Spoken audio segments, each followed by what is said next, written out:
So hello guys, this is a mini vlog. Ayan is nung pagkakising ko lang is naisip ko agad mag-video para may upload ako sa YouTube ko. And then gagawin ko na kaya para research ang katawan para malakas. So yan, papasabuhin ko na yung bahay na series. So yan is magpapakulo na ako ng tubig dahil gusto ko magkapit. Then kaya kumapagod na rin. Sasayaw pa ako. Huwag nyo na pansinin yung pusi ko dyan, te. Kasi bakit yung pusi ko dyan, te. So ayun, tatasayaw si Baka dyan.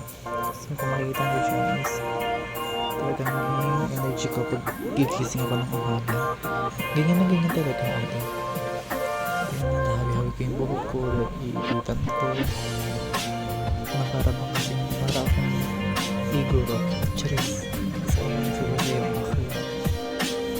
So this video na yun is medyo antok-antok ako. So ang angle ko talaga ng gusto ng antok ko. Iniisip ko yun. Ginapas na yung puso ko dyan. Dead na yun. Go. So ayun, proceed tayo din sa pagsayaw ulit. Pero yun na rin yung pinakahabi ko pagsayaw. Yan. Pumunta ako din sa lagi ko yung camera din. Tignan ako yung anak. Kasi may anak na ako. Ano rin nga sa rin siya. Yung anak ko is 2 months old na siya. Nalasa po siya. So yun. Buti nga hindi nagmana sa akin. So yun. Yun talaga yung mahabi ko. Nahalag-halagan ko yung puso. So position tayo doon sa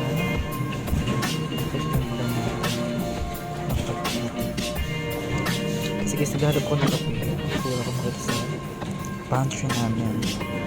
So, hindi ko alam. Wala talaga. So, makita. Anong lupin ito?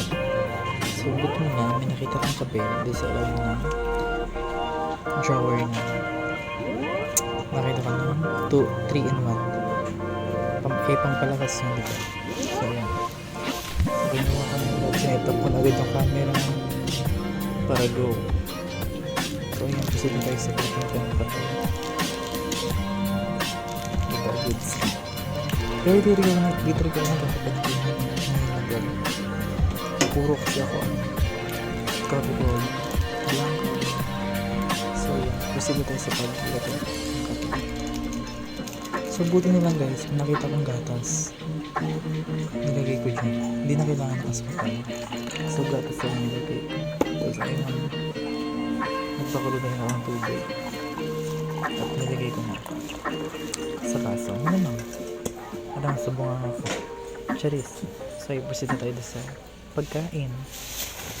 So ang bumili kasi si dad ng kursahan. Dito lang yan sa amin. Masarap siya. Yung, like parang may malunggay yung croissant. So yan. Binigyan ko ni anak ko dahil nakita niyang kumakain ako. Siyempre as a cat lover, hindi ko na sila hahayaan magutom. Kaya ayan, napakainin ko na sila. So proceed na tayo sa paglaman ng croissant. Kung saan makikita nyo na talagang gutom na gutom ako dyan. Charis! Kasi nga yun ang breakfast ko. Croissant with coffee.